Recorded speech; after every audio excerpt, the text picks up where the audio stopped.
And now, the rest of the story. Ms. Harwood was running for mayor. Now, it was not as controversial a campaign as it might have been, considering the watershed legislation currently before the Texas state legislature. In fact, things had never been more quiet approaching an election in the entire history of the town of Marble Falls. Ms. Harwood was the middle-aged wife of a local doctor. Her children were grown. Her family was well-liked. She was a shrewd politician, and yet her ideas completely satisfied neither feminists nor reactionaries. In a newspaper article explaining her motives for entering the campaign, Ms. Harwood wrote, quote, "A woman's first duty is to her home and children. When she's raised them up to take their place in the world, it's then her duty to turn to her state and there help make and enforce the laws that'll make it a fit place for her children." Her opponent, Thomas J., was a respected man, but he lacked spirit. He found it difficult to capture the public's imagination. To a friend prior to the election, he confided that he'd be just as happy if Ms. Harwood won. And as the campaign progressed, it seemed that sentiment was shared by an increasing number of voters, particularly when it was announced that Harwood had the personal endorsement of the President of the United States. That's right. Of the Marble Falls mayoralty, she said, "Our wealthier citizens don't want the job, and a poor man can't afford it. Therefore, a woman is ideally suited to give such responsibilities undivided attention." Her platform was laden with political platitudes. Her slogan was a better, cleaner, bigger, more progressive town.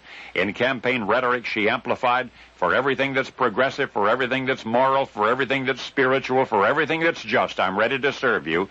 And most interesting of all, Ms. Harwood believed every word of it. And so did the citizens of Marble Falls. And in April, she was elected by a margin of 46 votes in a town where only 112 people turned out at the polls. That was a pretty big margin. The final tally was Thomas J. 33, Ms. Harwood 79. It was a landslide. After 20 popular years in public office, Ophelia Crosby Harwood was appointed judge of the municipal court.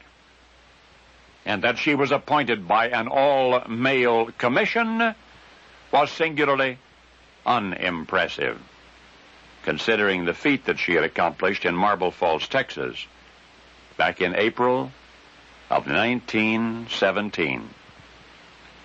You see, Bertie Harwood was the first woman mayor that Marble Falls had ever had. And her campaign caught the attention of President Woodrow Wilson and elicited his presidential endorsement for her candidacy. And there was something even more remarkable than that. If elected, she would become the first female mayor in all American history. And she did. In the days when the issue of equal suffrage was as yet undecided, it was barely even before the state legislature of Texas. No, you're understanding correctly. That's precisely what I meant to say.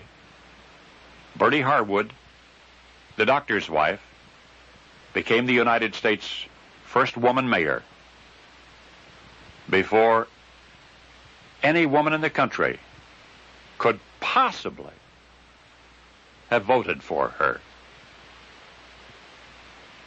And now you know the rest of the story.